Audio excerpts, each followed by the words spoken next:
오늘 아침 우리에게 주시는 하나님 말씀은 시편 142편 1절로 7절까지 말씀입니다.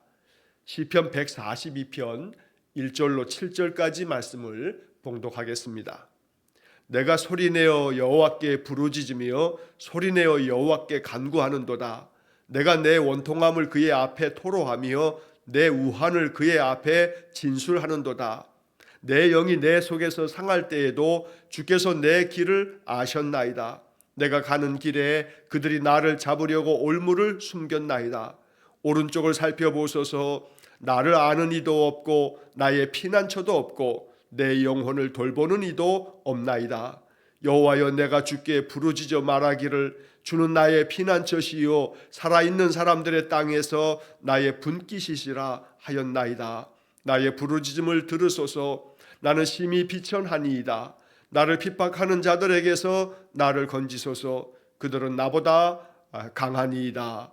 내 영혼을 옥에서 이끌어내사 주의 이름을 감사하게 하소서. 주께서 나에게 갚아주시리니 의인들이 나를 두르리이다. 아멘.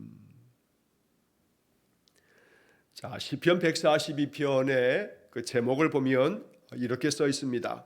다윗이 굴에 있을 때에 지은 맞쓰길 곧 기도. 자, 여기서 다윗이 굴에 있을 때라고 했는데 이 굴은 바로 시편 142편의 배경을 이야기해 주는 그런 표현입니다. 자, 시편 142편은 학자들의 이야기를 보면 사무엘상 22장에 나오는 아둘람 굴에 숨어 있었던 다윗의 그 상황을 이야기하는 것이라 라고 학자들이 이 142편을 그렇게 해석합니다. 자, 사무엘상 22장의 말씀을 보면 사울 왕이 계속해서 다윗을 쫓으면서 붙잡아 죽이려고 할 때 다윗이 아둘람이라고 하는 굴로 숨어 들어가게 됩니다.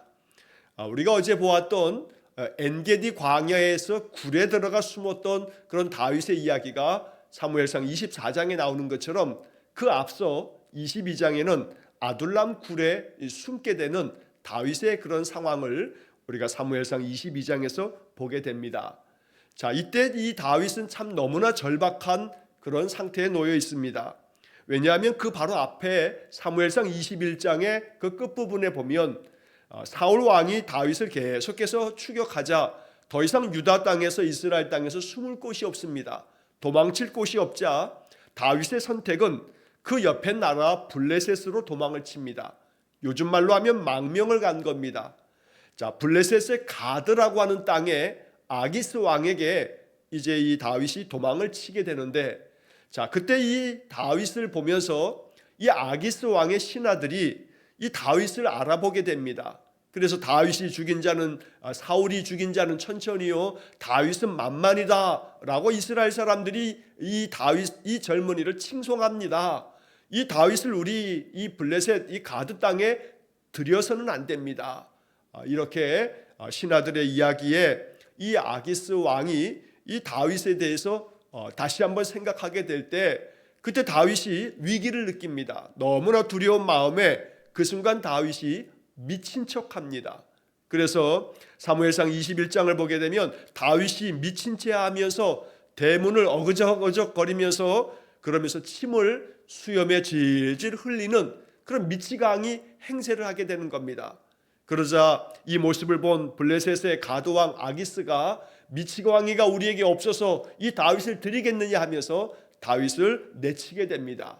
자, 그래서 다윗은 결국 이스라엘 땅에서 숨을 곳이 없을 정도로 사울 왕이 계속 추격하자 블레셋 땅으로 망명을 갔는데 거기서도 큰 위기에 빠져 두려움 가운데 미치광이 행세를 하면서 결국 블레셋 이 가드 땅도 도망쳐 나오게 됩니다.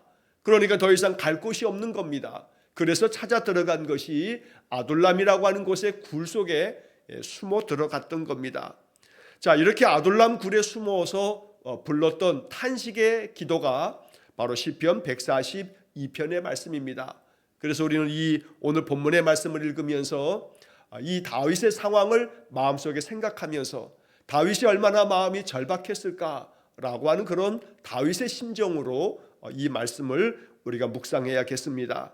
자, 여기 제목에 보면 마스길이라고 하는 단어가 나옵니다. 이 마스길이라고 하는 이 단어는 원래는 깨닫는다, 이해한다 라고 하는 동사에서부터 유래된 말로, 학자들은 이 마스길이라고 하는 이 표현을 교훈이라고 하는 뜻으로 이제 이해를 하게 됩니다. 그래서 다윗이 굴에 있을 때 지은 교훈의 시라라고 하는 것이고, 이것이 곧 기도였다라고까지 제목에 붙어 있습니다. 그래서 우리는 이 말씀을 통해서 다윗이 말한 것처럼 마스길, 이 말씀들이, 이 기도문이 우리의 교훈이 되어야겠고, 또 이것이 우리의 마음의 기도가 되어야 되는 것입니다.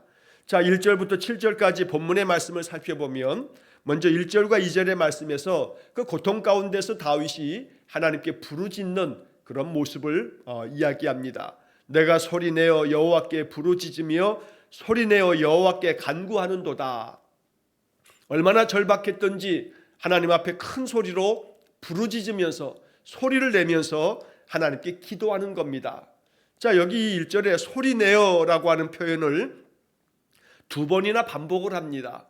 그 절박함 때문에 하나님 앞에 부르짖듯 기도하는 겁니다. 우리 한국교회의 그 기도의 특징 중에 하나가 통성기도라고 하는 그런 기도를 합니다. 전 세계 어느 나라의 이 기독교 신자들도 이 통성기도라고 하는 그러한 이름으로, 그러한 어떤 형식으로 기도하는 곳이 없습니다. 그래서 세계 선교 학회에서도 한국의 기도를 일컬을 때 통성기도라고 하는 말을 이제 사용하게 되는데, 이 통성이라고 하는 것을 고유명사처럼 통성 프레이어라고 이렇게 명칭할 만큼 한국 기독교회의 아주 특징적인 그런 기도의 모습으로 그렇게 잘 알려져 있습니다.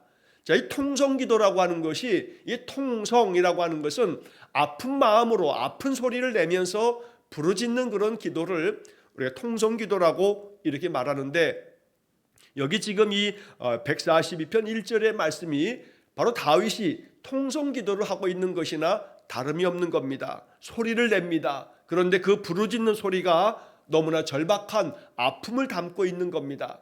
그래서 아픈 마음으로, 정말 절박한 심정으로 하나님의 이름을 부르짖으면서 드리는 그런 기도, 다윗의 통성기도가 바로 1절의 말씀인 겁니다. 자, 이렇게 간절한 그 마음으로 기도하는 그 기도의 내용은 나의 원통함을 이 하나님 들어주시고 내 원통함을 좀 풀어주십시오 라고 하는 기도입니다. 자, 2절 말씀에 보면 내가 내 원통함을 그의 앞에 토로하며 내 우환을 그의 앞에 진술하는도다. 자, 개역개정 성경에서는 원통함 또 우환이라고 표현되어 있는데, 세번역 성경에서는 억울함 그리고 고통 이렇게 번역을 하고 있습니다. 또 쉬운 성경의 번역을 보면 이 원통함을 불만이라고 번역하고 우환을 어려움이라고 번역합니다. 자, 이 성경의 번역들이 다 같은 그런 뜻과 의미들을 담습니다.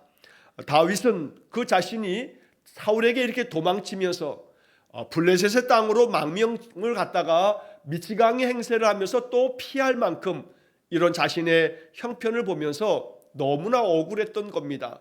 너무나 원통한 마음 때문에 하나님 앞에 그 마음을 토로합니다. 여기 토로하며 라고 표현하고 있는데, 이 토로라고 하는 것은 마음에 있는 것을 죄다 드러내면서 말하는 것이 토로입니다. 내 마음에 있는 모든 것들을 다 토해내듯이 하나님 앞에 내 원통함을 하나님 불쌍히 여겨달라고, 내 이 원통함을, 이 억울함을 하나님 풀어달라고 그렇게 소리내어서 부르짖었던 겁니다. 다윗의 이 우한, 이 고통, 이 어려움을 다윗이 기도하면서 여기 2절 말씀에서는 그의 앞에라고 하는 단어를 두 번이나 반복하고 있습니다. 하나님 앞에 토로하고 하나님 앞에 진술하는데 바로 그의 앞에, 하나님 앞에 오직 그 원통함을 쏟아내는 겁니다. 우리가 인생 가운데서 괴로움이 많을 때에 그 괴로움을 토로할 분은 오직 하나님밖에 없습니다. 아무리 사람들 앞에 사람들에게 내 괴로움이 이렇다라고 이야기해봐야 그것은 그저 메아리처럼 되돌아올 뿐 나의 인생에 그것이 참된 평안을 가져다 주지 못합니다. 오직 그의 앞에 토로하며 그의 앞에 진술하는도다. 언제나 다윗은 인생 가운데 괴로움이 있을 때마다 하나님을 찾았고 하나님 앞에서 소리내어 부르짖듯 기도하면서 하나님의 은혜를 구하였던 겁니다. 언제나 이 2절 말씀처럼 우리의 인생 가운데 모든 괴로움들을 주님 앞에 토로하고 주님 앞에 다 쏟아내는 그런 믿음의 삶이 될 수 있기를 간절히 축원합니다. 자, 이어서 3절 4절 말씀에 보면 다윗의 그 절박함을 또 이렇게 표현합니다. 내가 너무나 외롭고 너무나 숨을 곳이 없고 나의 삶은 너무나 절망적이다 라고 하는 그런 자기 마음을 고백합니다. 자, 3절에 보면 내 영이 내 속에서 상할 때에도 주께서 내 길을 아셨나이다. 내가 가는 길에 그들이 나를 잡으려고 올무를 숨겼나이다. 하나님께서 아실 것입니다. 내 속이 얼마나 상하여 있는지, 그리고 내가 가는 길마다 나를 잡으려고 계속해서 올무를 놓고 있는 저 사울 왕을 하나님께서 너무나 잘 아십니다. 여기 지금 3절의 그 중간에 내 길을 아셨나이다 라고 하는 이 표현처럼 하나님께서 내 형편을 아십니다. 내가 지금 처해 있는 내 모든 환경을 주님이 아십니다. 내 괴로운 마음을 너무나 잘 아십니다. 내가 지금 어떠한 함정에 빠져 있는지, 내가 지금 어떤 덫에 지금 내가 놓여 있는지 주님이 잘 아십니다. 이렇게 다윗은 자신의 모든 상황을 주님이 너무나 잘 아시지 않느냐고, 내 이 속상한 마음을 주님이 아시지 않느냐고 이렇게 부르짖으며 기도하고 있는 것입니다. 여기 3절에 이 앞에 내 영이 내 속에서 상할 때에도, 말 그대로 속상할 때에도 내가 주님 앞에 내 마음을 다 토로하면 내 길을 아시는 주님께서 이 모든 올무와 함정과 이 괴로움으로부터 나를 벗어나게 해 주십시오. 그래서 나의 이 속이, 이 상한 마음을 하나님 다 씻어내 주시고 회복시켜 주십시오 라고 하는 그런 기도를 담고 있는 것입니다. 자, 한편 4절 말씀에 보면 이러한 다윗이 내가 아무리 둘러보아도 나를 도와줄 리가 없습니다 라고 이렇게 탄식합니다. 오른쪽을 살펴보소서.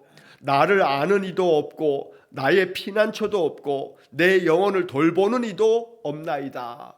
자, 여기서 개역개정 성경에서는 오른쪽을 살펴보소서라고 이렇게 번역을 하고 있습니다만 새번역 성경의 번역을 보면 아무리 둘러보아도 이렇게 번역합니다.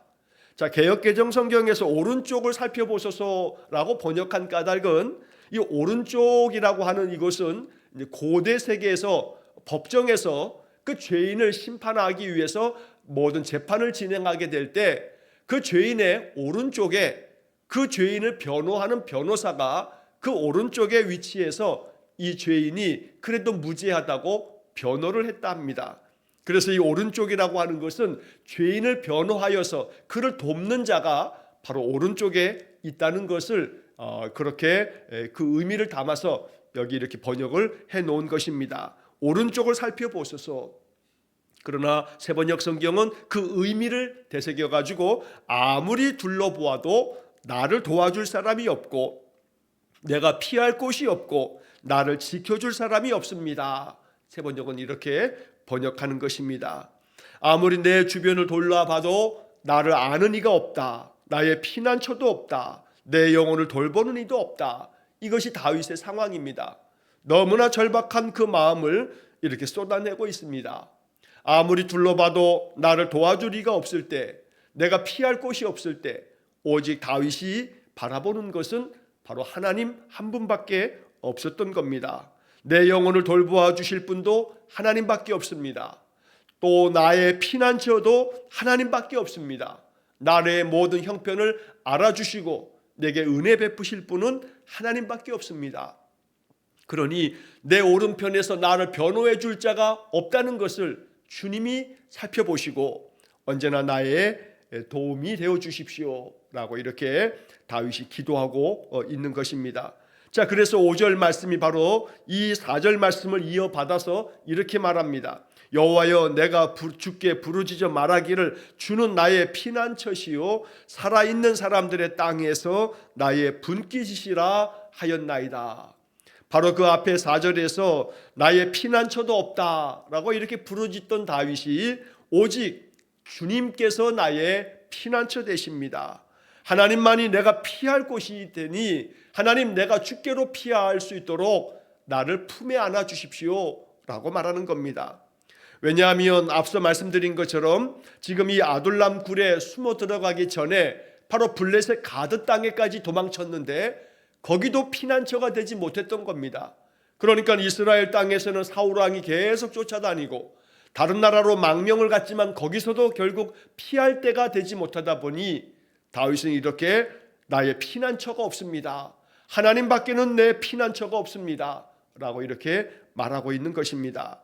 자, 여기 5절 그 끝에 보면 살아있는 사람들의 땅에서 나의 분깃이시라 라고 하는 말이 나옵니다. 자, 이 살아있는 사람들의 땅에서 라고 하는 말은 사람 사는 세상에서 라고 세번역은 번역합니다.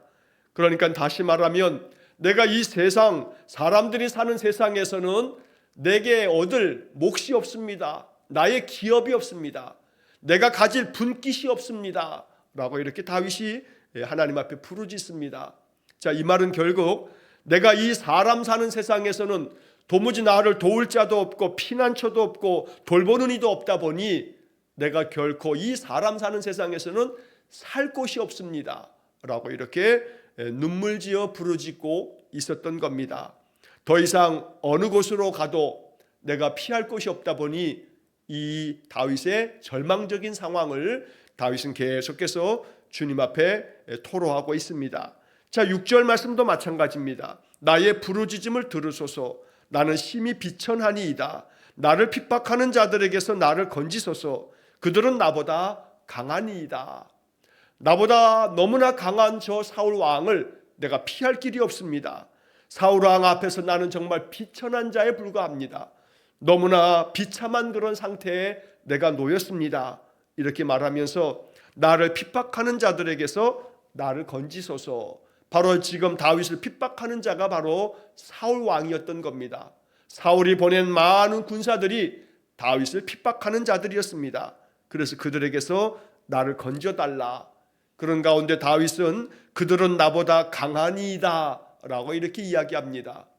결코 내 힘으로는 이겨낼 방법이 없는, 내 힘으로는 도무지 감당할 수 없는 그러한 자들이 나를 지금 이렇게 끊임없이 추격하고 있으니 내가 어떻게 해야 합니까? 하나님 밖에는 나를 도와줄 분이 없습니다. 이렇게 눈물로 기도하고 있는 겁니다.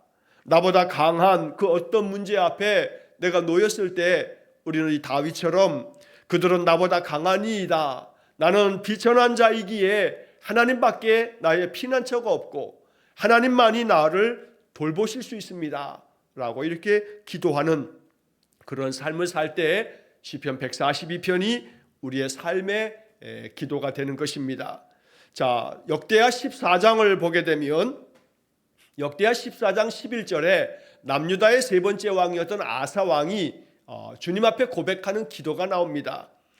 이 아사가 전쟁터 앞에서 도무지 감당할 수 없는 대적 앞에서 하나님께 부르짖으면서 하는 말이 역대하 14장 11절에 아사가 그의 하나님 여호와께 부르짖어 이르되 여호와여 힘이 강한 자와 약한 자 사이에는 주밖에 도와줄 이가 없사오니 우리 하나님 여호와여 우리를 도우소서. 아사 왕은 이렇게 기도하면서 하나님의 도우심을 힘입어서 전쟁에서 큰 승리를 거두게 됩니다. 힘이 강한 자와 약한 자 사이에서 주밖에 도와줄 이가 없다.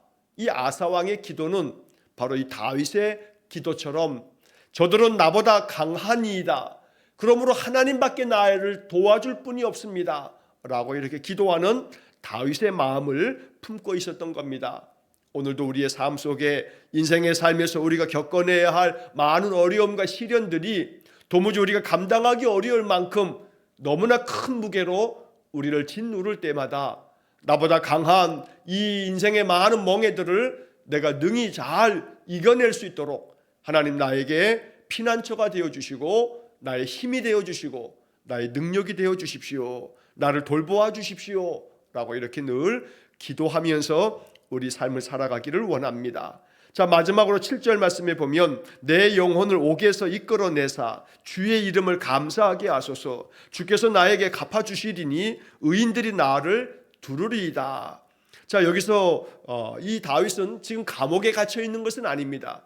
그러나 아둘람 굴이라고 하는 이곳이 마치 감옥과도 같이 더 이상 어디 피할 곳도 없고 숨을 곳도 없고, 그러니 이 굴 속에 들어와서 나는 마치 감옥에 갇혀 있는 자처럼 내 영혼이 지금 그런 상태입니다.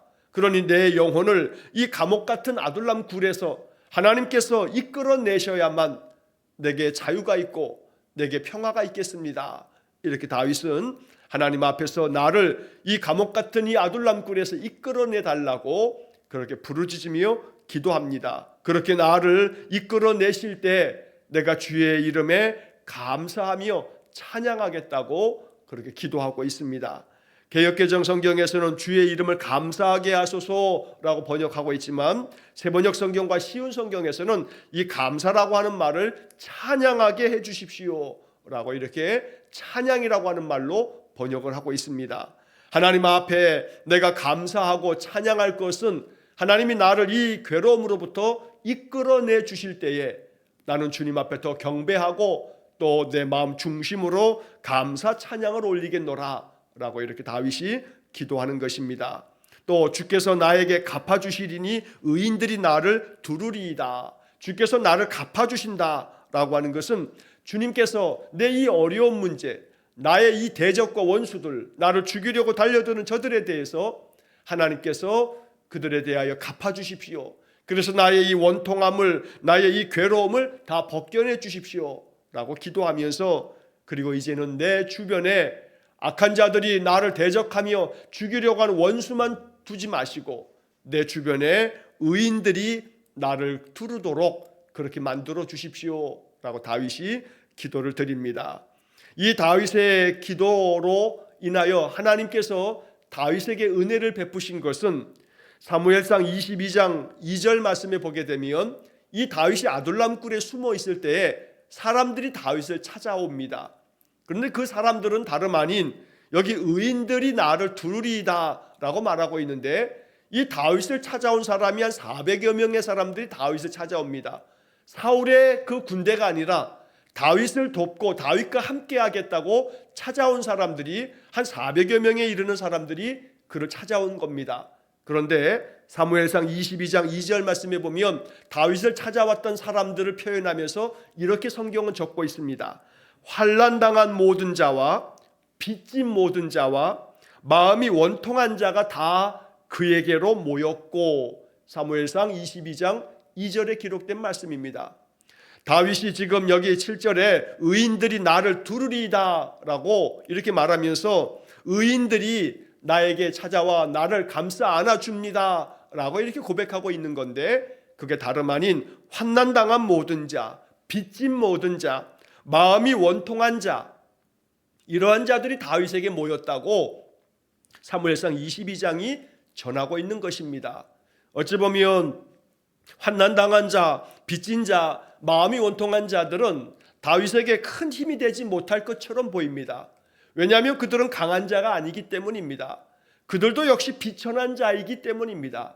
그럼에도 불구하고 다윗은 이 시편 142편을 통해서 이렇게 환난당한 자, 빚진 자, 마음이 원통한 자들이 나를 찾아왔는데 바로 이들은 하나님께서 내 주변에 나를 두르시려고 세우신 의인들이다. 다윗은 이렇게 노래하고 있는 것입니다.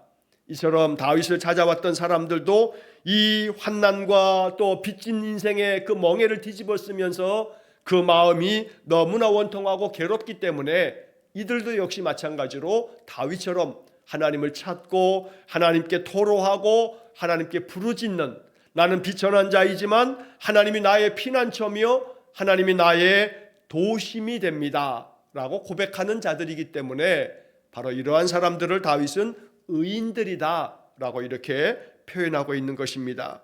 우리 인생의 삶에도 우리의 인생의 멍에가 무거울수록 또 당하는 그런 환난과 또 역경들이 심하면 심할수록 우리는 더 간절하게 하나님 찾게 됩니다. 하나님 찾는 자가 의인이요, 하나님 앞에 도움을 청하면서 하나님 의지하는 사람이 하나님 백성입니다.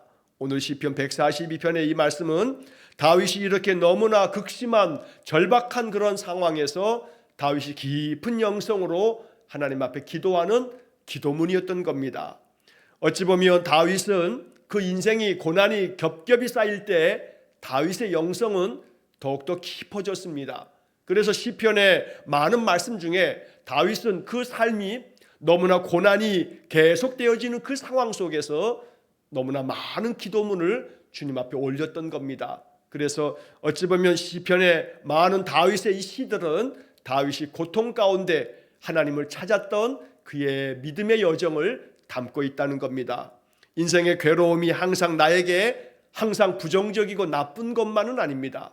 괴로움은 분명히 나쁜 것이겠지만 그러나 이 괴로움들이 하나님을 찾는 마음으로 내 마음을 이끌게 된다면, 인생의 시련과 또 고난들로 인해서 하나님 더욱 바라보고 하나님 앞에 부르짖으며 간구하게 된다면, 오히려 이 인생의 괴로움은 우리의 신앙, 우리의 영혼을 더욱더 하나님 앞에서 정결하게, 하나님 앞에서 더 굳건한 믿음으로 우리를 세워놓을 것입니다. 그러므로 인생의 괴로움 앞에서 낙담하지만 말고 절망하지만 말고, 이때가 바로 내 영이 더욱더 맑아지고 하나님 앞에 더 가까이 나아가는 시기라고 여기면서 시편 142편을 더 깊이 묵상하는 그런 삶이 될 수 있기를 주의 이름으로 간절히 축원합니다. 기도하겠습니다. 자비로우신 아버지 하나님, 괴로움 많은 인생입니다. 원통함과 억울함이 크며 또 우환이 너무 많아 이 고통과 어려움 속에서 헤어나올 길이 없어 올무에 빠진 자와 같이, 옥에 갇힌 자와 같이 그 괴로움을 주님 앞에 토로하며 주님 앞에 부르짖습니다. 우리 성도들의 간절한 마음의 기도를 하나님 들어주시고 우리의 피난처 되어주시며 우리의 영혼을 돌보아 주시는 거룩한 하나님 되어 주옵소서.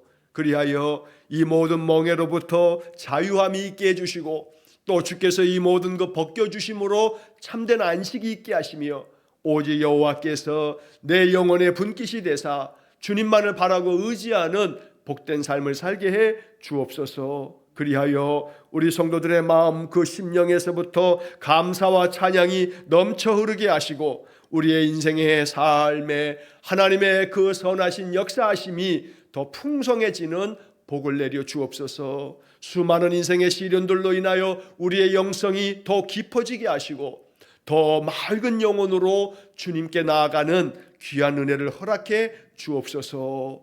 오늘도 한날의 모든 삶을 주님께 의탁하오며 예수님 이름으로 기도하옵나이다. 아멘. 우리 구주 예수 그리스도의 은혜와 하나님 아버지의 극진하신 사랑과 성령의 교통하심이 인생의 수많은 괴로움과 멍에를 주님 앞에 토로하며 주께서 피난처 되시고 우리를 돌보시는 여호와가 되셔서 인생의 삶의 평강을 누리기를 소원하며 기도하는 머리 숙인 귀한 성도들 위해와 저들 가정과 온 가족들 위해 영원토록 함께 하시길 축원하옵나이다. 아멘.